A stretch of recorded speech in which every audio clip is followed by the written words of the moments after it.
Finally PTET 2025, बिल्कुल PTET 2025 जिसमें BEd, BA BEd और बीएससी बीएड तीनों ही कोर्सेज की आपकी काउंसलिंग की प्रक्रिया है जो कि शुरू हो गई है।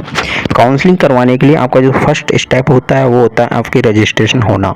तो उसमें आपके 5,000 रुपये जो कि शुल्क लगेगा। सभी विद्यार्थी 5,000 रुपये रेडी करेंगे और रजिस्ट्रेशन किस तरह से करना है उसका प्रोसेस हम आपको नेक्स्ट वीडियो में समझाएंगे कि रजिस्ट्रेशन कैसे करना है, कोई भी मिस्टेक आपकी नहीं हो। अगर मिस्टेक करते हो तो बाद में आपको है जो कि प्रॉब्लम आ सकती है। तो इन चीज़ों को आपको एक बार यहाँ पे हम कैलेंडर समझाने वाले हैं कि कैलेंडर में क्या है, कौन कौन से आपको डॉक्यूमेंट्स लगेंगे। आपको डॉक्यूमेंट्स करने के लिए भी टाइम दिया गया है कि डॉक्यूमेंट्स भी आप लोग रेडी कर सकते हैं। कुछ विद्यार्थियों की प्रॉब्लम आ रही है कि फ़ीस को लेकर के टोटल फीस कितनी होती है। तो टोटल फीस आपकी देखिए क्लियर बता दें कि 27,000 रुपये आपके लगते हैं 1 साल के, जिसमें कि फर्स्ट ईयर में क्या होता है 5,000 रुपये रजिस्ट्रेशन लगते हैं, 22,000 रुपये ऐसे लगते हैं। इस तरह से आपके टोटल 27,000 रुपये फीस होती है। तो इस वीडियो में आपको सारे स्टेप समझाएंगे कि काउंसलिंग में रजिस्ट्रेशन क्या है, कॉलेजों की चॉइस करने में किस कौन कौन से मिस्टेक्स करते हैं विद्यार्थी, आगे आपकी जो फीस है किस तरह से लगेगी और आपको कॉलेजों की चॉइस किस तरह से बननी है, आसपास की कॉलेजें आपको कैसे लेनी है, कम मार्क्स है तो क्या करना है, सारा कुछ है जो कि इसमें समझाया गया है। वीडियो को एंड तक देखना है और कोई भी प्रॉब्लम आती है तो आप लोग नीचे कमेंट करके बताएंगे, क्योंकि आपको कंटिन्यू वीडियोज़ देखने को मिलने वाली है। और बीएड का ग्रुप भी हमने नीचे आपको डिस्क्रिप्शन करेंगे, उनको बता दीजिए 1 साल की फीस होती है आपकी 27,000 रुपये, जिसमें 5,000 रुपये ऐसे लगेंगे और 22,000 रुपये आपको बाद में है जो कि शुल्क है जो कि जमा करवाना होगा। यानी यहाँ पे लिखा हुआ है कि 22,000 रुपये और ये 5,000 रुपये टोटल हो गए आपके 27,000 रुपये। फिर आप जैसे कि तो फर्स्ट ईयर की फीस आपने दे दी, उसके बाद में अगर आप सेकंड ईयर में हो जाओगे तो फिर सेकंड ईयर में आपको एक साथ 27,000 रुपये जो कि देने होंगे। इन चीज़ों की आपको टेंशन नहीं लेनी है, क्योंकि जितनी आप फीस देते हो 27,000 ऑलमोस्ट 27,000 ही आपकी स्कॉलरशिप है जो कि आ जाती है। तो ये तो रही बात फीस की और स्कॉलरशिप की। कुछ विद्यार्थियों को कमेंट्स आ रहे हैं कि स्कॉलरशिप कितनी आती है, तो स्कॉलरशिप आपके लगभग 27,000 ही इसमें स्कॉलरशिप देखने को मिलती है, बीएड हो, बीए बीएड हो या फिर बीएससी बीएड हो। यहाँ पे देखिए आज की ही डेट से आपके पीटीईटी के लिए रजिस्ट्रेशन शुरू हो गए हैं। 5,000 रुपये आपको देने हैं और आपको रजिस्ट्रेशन करना है। कल आपको वीडियो मिल जाएगा इस चीज़ का कि किस तरह से आपको रजिस्ट्रेशन करना है, कौन कौन सी गलतियाँ आपको नहीं करनी है, किस तरह से आपको है जो कि अपना रजिस्ट्रेशन है जो कि करना है। 16 जुलाई तक ये प्रोसेस चलेगा। उसके बाद में देखिए 17 जुलाई से 21 जुलाई तक आप लोग क्या कर पाओगे, महाविद्यालय को चयन कर पाओगे। ये डेट इन्होंने 17 जुलाई क्यों दी है, क्योंकि अभी भी काफ़ी कॉलेज ऐसे हैं जिन्होंने कि अपना रजिस्ट्रेशन है जो कि यूनिवर्सिटी में नहीं किया है, उन कॉलेजों के नाम है जो कि शो नहीं हो रहे अभी। तो इस वजह से है जो कि यानी आपका 17 जुलाई से ये प्रोसेस चलेगा। फिर 24 जुलाई का आपकी फर्स्ट मेरिट लिस्ट आ जाएगी और आगे का प्रोसेस हम आपको आगे है जो कि वीडियोज़ के थ्रू समझाते रहेंगे। उससे पहले जिन विद्यार्थियों ने अपना ग्रुप ज्वाइन नहीं, ग्रुप ज्वाइन कर लेना। आपकी कंटिन्यू अपडेट्स आपको मिलेंगी कि कब क्या हो रहा है, कौन सा प्रोसेस चल रहा है, कब कॉलेज मिल रही है, कौन से डॉक्यूमेंट्स आपको लगाने हैं। तो सारा कुछ है जो कि वहाँ पर आपको टाइम टू टाइम देखने को मिल जाएगा। यहाँ पर देखिए साफ साफ लिखा गया है कि ऑनलाइन काउंसलिंग की प्रक्रिया के प्रथम चरण के अभ्यर्थी अंक तालिका में दी गई काउंसलिंग ID इत्यादि का उपयोग करते हुए 5,000 रुपये रजिस्ट्रेशन शुल्क जमा करवाना होगा। काउंसलिंग प्रक्रिया में भाग लेने से पूर्व पीटीईटी 2025 के अपने मूल आवेदन पत्र में दर्शाए गए कैटेगरी, ये कैटेगरी वगैरह दी गई है, इनको आपको जांच लेना कि आपकी कैटेगरी है या नहीं है। और जाति प्रमाण पत्र वैध और अवधि निर्धारित ही होना चाहिए। यहाँ पे है जो कि ये साफ साफ इन्होंने लिखा गया है। फिर यहाँ पे लिखा गया है कि अगर आप लोगों को कॉलेज नहीं मिलती है तो 200 रुपये आप लोगों के कटौती होगी और 4800 रुपये जो कि आपको मिल जाएगा।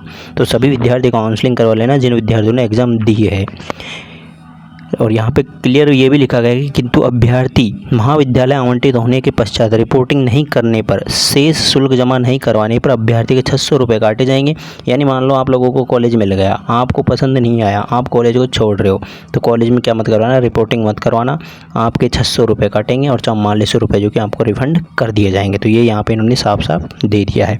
ये रही बात इस चीज़ की। यहाँ पर ये एक चीज़ और दी गई है कि काउंसलिंग के उपरांत अभ्यर्थी को महाविद्यालय आवंटन की सूचना उनके पंजीकृत मोबाइल पर दी जाएगी। तत्पश्चात ये डॉक्यूमेंट्स वगैरह अपलोड करने होंगे। उसके पश्चात शुल्क राशि रुपये 22,000 रुपये ऑनलाइन या फिर ई-मित्र के माध्यम से आप जमा करवा पाएंगे। शुल्क जमा होने के पश्चात मूल दस्तावेजों का सत्यापन करने के बाद अभ्यर्थी का प्रवेश कन्फर्म होगा। यहाँ पे लिखा गया है कि मूल दस्तावेजों के बाद में ही आपका जो प्रवेश है वो कन्फर्म होगा तथा अभ्यर्थी को महाविद्यालय आवंटन की सूचना प्राप्त हो जाएगी। महाविद्यालय आवंटन पत्र को डाउनलोड कर उनका प्रिंट निकाल कर सुरक्षित रख लें। मूल दस्तावेज वेरिफिकेशन नहीं करवा पाने की स्थिति में 1,000 रुपये काटकर शेष राशि रिफंड की जाएगी। तो यहाँ पे इन्होंने दे दिया। और ये अभ्यर्थियों को क्लियर लिखा है कि 5,000 रुपये, 22,000 रुपये, तो 27,000 रुपये जो शुल्क जमा करवाने, ऑनलाइन रिपोर्टिंग और वेरिफिकेशन बाद हो जाने के बाद में किसी तरह का कोई रिफंड नहीं किया जाएगा। यानी आप लोग 5,000 दे रहे हो, 22,000 दे रहे हो, टोटल 27,000 रुपये आप जमा करवा दे रहे हो, ऑनलाइन रिपोर्टिंग में करवा दे रहे हो। और महाविद्यालय ने अगर वेरिफिकेशन आपका कर दिया तो उसके बाद में किसी तरह का कोई आपको शुल्क रिफंड है जो कि नहीं किया जाएगा। तो इस चीज़ को भी आपको ध्यान में रखना है। तो ये चीज़ें आपकी यहाँ पर क्लियर हैं। और ये यहाँ पे लिखी गई है यहाँ पे कि 50% और 45% की यहाँ पे आपकी वो दी गई है। एक तरह से देखा जाए तो कि आवेदन पत्र में दर्शाए गए तथ्य सही हैं। तो ये यहाँ पे आपकी कैटेगरी का देख लेना, आपने कैटेगरी सही तो डाली है ना। एक यहाँ पे लिखा गया कि बीएड पाठ्यक्रम में प्रवेश लेते समय राज्य सरकार विश्वविद्यालय एनटीसी यानी एनसीटी द्वारा सक्षम अधिकारी द्वारा ही लागू होंगे। तो ये आपके काम का नहीं है। अभ्यर्थी के दस्तावेजों के सत्यापन की पूर्ण जिम्मेदारी आवंटित महाविद्यालय की होगी, ये यहाँ पे दिया गया है।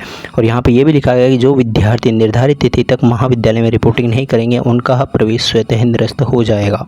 तो इन चीज़ों को ध्यान में रखना है। अब देखिए डॉक्यूमेंट्स अभी से आपको रेडी करने होंगे। कुछ विद्यार्थियों के पास में डॉक्यूमेंट्स नहीं है तो आपको अभी काफ़ी टाइम दिया गया है। देखिए टाइम आपके पास में बहुत है, क्योंकि देखा जाए तो आपकी पहली लिस्ट आएगी 24 जुलाई को, यानी 20 दिन तो आपके पास में पूरे हैं।